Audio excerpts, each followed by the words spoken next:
शुरू होने जा रही 12वीं की बोर्ड परीक्षाओं को लेकर गोंदिया जिले में प्रशासन और स्कूल पूरी तरह अलर्ट मोड पर है। कॉपी मुक्त और भय मुक्त परीक्षा कराने के लिए कड़े इंतजाम किए गए हैं ताकि छात्र शांत और सकारात्मक माहौल में परीक्षा दे सके। महाराष्ट्र में कल से 12वीं की परीक्षाएं प्रारंभ हो रही है।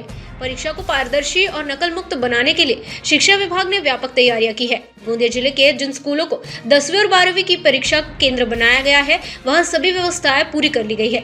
छात्र को सुरक्षित, आनंददायी और निष्पक्ष वातावरण मिले, इसके लिए परीक्षा केंद्रों पर विशेष ध्यान दिया गया है। हर केंद्र पर सीसीटीवी कैमरों के जरिए कड़ी निगरानी रखी जाएगी, जिससे किसी भी प्रकार की अनुचित घटना को रोका जा सके। प्रशासन की विशेष टीमें भी लगातार परीक्षा केंद्रों पर नजर रखेंगी। अधिकारियों ने स्पष्ट किया है कि यदि किसी केंद्र पर गड़बड़ी पाई जाती है तो तुरंत कार्रवाई की जाएगी। इन व्यवस्थाओं के चलते जिले में शांतिपूर्ण और व्यवस्थित तरीके से परीक्षाएं संपन्न होने की उम्मीद है। आपल्या Eklavya model residential school Borgaon बाजार या शाळेमध्ये CBSE AISSE AISSE या परीक्षांकरिता इयत्ता 10वी आणि 12वीच्या परीक्षा होणार आहेत आणि त्यासाठी आपली जय्यत तयारी सुरू आहे। या परीक्षा केंद्रासाठी एकूण 10वीसाठी 227 विद्यार्थी तर 12वीसाठी 52 विद्यार्थी परीक्षा देणार आहेत।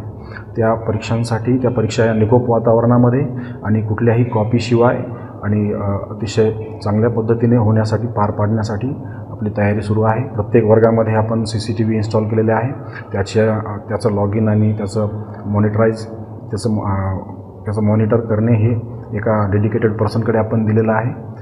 त्याचबरोबर गेटच्या आत प्रवेश करत असताना देखील आपण फ्रिस्किंगसाठी एक महिला कर्मचारी विद्यार्थिनींकरता आणि शिक्षक कर्मचारी हे विद्यार्थ्यांकरिता त्यांच्या तपासणीसाठी किंवा त्यांची चेकिंग करण्यासाठी आपण तिथे नियुक्त करणार आहोत आणि पूर्ण परीक्षा ह्या निकोप वातावरणात कशा पार पडतील, विदाऊट कॉपी कशा पार पडतील याबाबत आपण खबरदारी घेणार आहोत। मागील 4 वर्षापासून आमच्या शाळेत इथं CBSE बोर्ड अंतर्गत म्हणजे 10वी आणि 12वीच्या विद्यार्थ्यांसाठी दिलेलं म्हणजे परीक्षा केंद्र आमच्याकडे आहे आणि यासाठी दरवर्षीप्रमाणे याही वर्षी आमच्याकडे CS म्हणजे सेंटर सुप्रिटेंडेंट जे आहेत ते गोंदिया जिल्ह्यातील विद्या पब्लिक स्कूल येथील महिला कर्मचारी आहेत व आमच्याकडचे नियुक्त जे PGT इंग्लिश आहेत विजयकुमार मोरे सर हे डेप्युटी CS आहेत।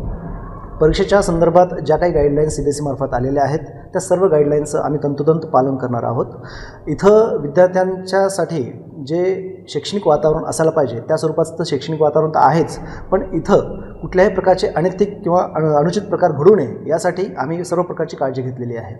इथं गेटवर आल्यापासून तिथे तुम्हाला सुरक्षा दल चे काही कर्मचारी दिसतील व त्यासोबतच आमचे काही नियुक्त कर्मचारी जे विद्यार्थ्यांमध्ये असं कुठल्याही प्रकारचे अनैतिक प्रकार घडू नये यासाठी आम्ही एक वेगळी कमिटी तयार केलेली आहे। त्या कमिटीच्या साहाय्याने आम्ही इथं कुठल्याही प्रकारचा अनुचित प्रकार घडू देणार नाही व सध्या पाहायला गेलं तर ह्या जो परीक्षेचा जो काळ आहे विद्यार्थ्यांसाठी थोडंसं स्ट्रेसफुल असतं, तर हा प्रकार स्ट्रेसफुल न राहता तो कसा आल्हाददायी राहील आणि विद्यार्थ्यांसाठी तो एकदम आरामात त्या 3 तासामध्ये तो विद्यार्थ्याने जो काही अभ्यास केला आहे तो व्यवस्थित तो त्या पेपरमध्ये त्याला लिहिता आलं पाहिजे। याचकरिता जेवढं काही म्हणजे आमच्यातर्फे किंवा आमच्या वतीने जे काही प्रयत्न करता येतील ते प्रयत्न आम्ही सर्व करणार आहोत। दीपेश टेमरे, गोंदिया देवरी।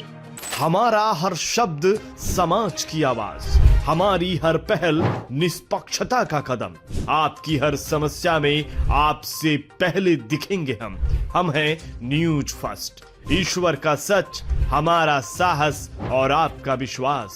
सच, साहस और विश्वास। अगर आप ये वीडियो YouTube पर देख रहे हैं तो हमारे चैनल को सब्सक्राइब कर बेल आइकन दबाएं।